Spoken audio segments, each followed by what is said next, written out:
UFC 297 recap. Let's go. We're going straight from the early prelims.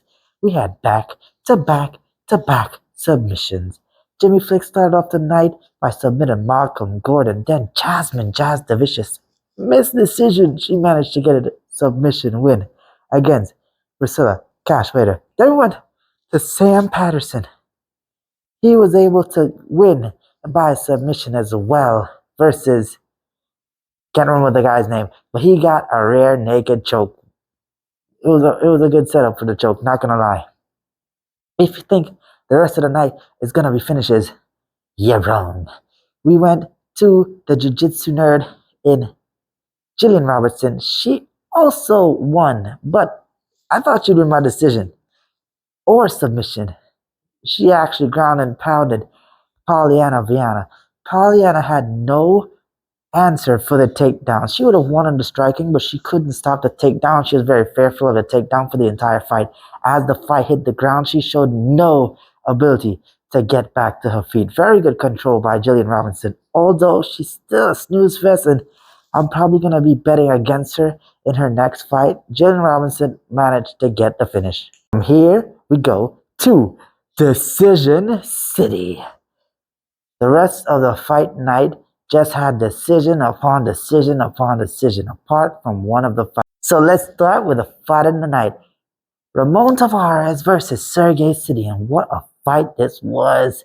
Sergey City dyeing his hair white made this fight even sweeter because when he was bleeding, you could have seen it all.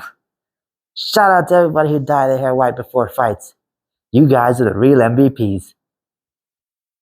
Ramon Tavares clearly won round number 1. Round 2 was up in the air, but round 3 would have went to Sergey City.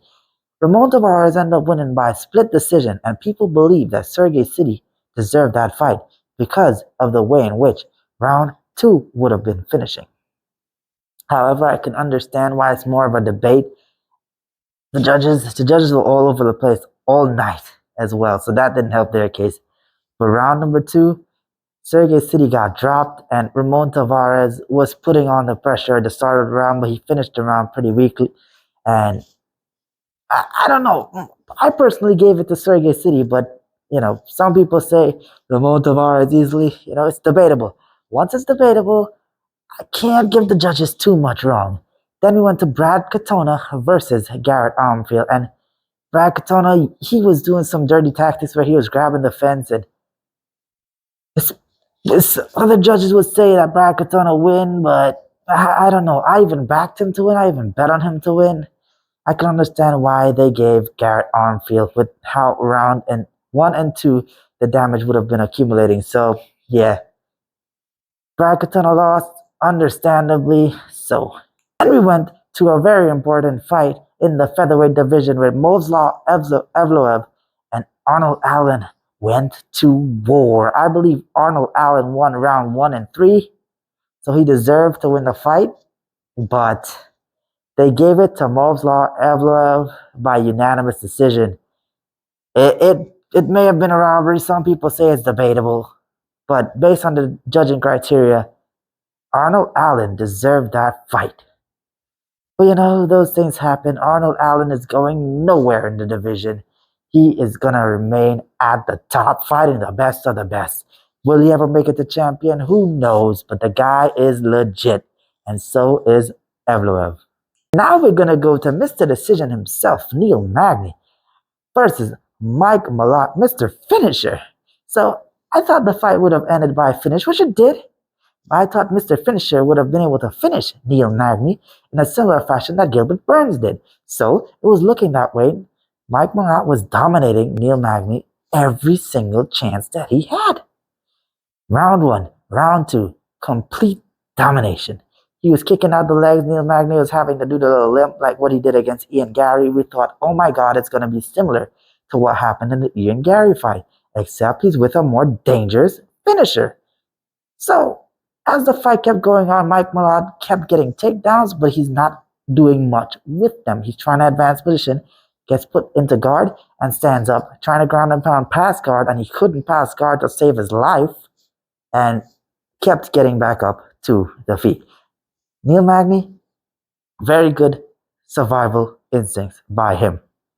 Then we got to the third round, and Neil Magny managed to get on top in the last minute of the fight and win by ground and pound with 12 seconds left on the clock.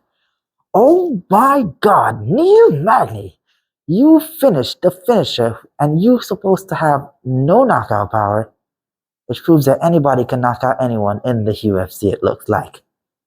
Congratulations to Neil Magny. Now we're going to go to the co-main event of the evening, the Women's Championship fight, which I was not looking forward to watching, and it lived up to my expectation. It was not a very good one. Raquel Pennington managed to beat Marina Buena Silva. And Buena Silva, she looked very good in the early rounds, but her lack of championship experience showed where she was not efficient with her energy, as Conor McGregor would say. She got tired. Raquel Pennington, she showed the dog that she had in her. She showed the experience that she has. And she managed to grind out a decision victory. The last round was an absolutely appalling display by Buena Silva. Buena Silva decided to lie down for the entire round. And even when Raquel Pennington was up, kicking her, Buena Silva showed no willingness to get back up and fight for the rest of the round. She was that tired. And I understand that fatigue makes cowards of us all, but Buena Silva, that was a terrible display. I hope you go home. I hope you watch that, and I hope you learn that you need to train for a 5-round fight much better and be more efficient with your energy. Now we're going to the main event of the night, the championship fight for the middleweight championship. The fight that Dricus du Plessis managed to win by decision against Sean Strickland. A lot of people would say Sean Strickland won. I personally believe Dricus du Plessis won, but it's up for debate. The fact that it was up for debate and people are going to fight over who won which round, can't you really count it as a robbery? It was razor close.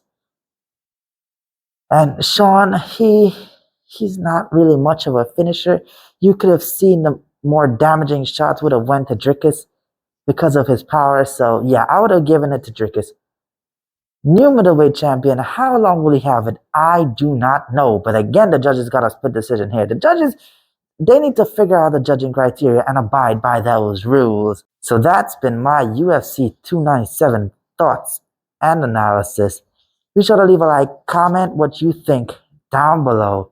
Subscribe, follow me on TikTok, follow me on Twitter, support the channel on the Patreon, and I'll see you in the next one. Until then, game time.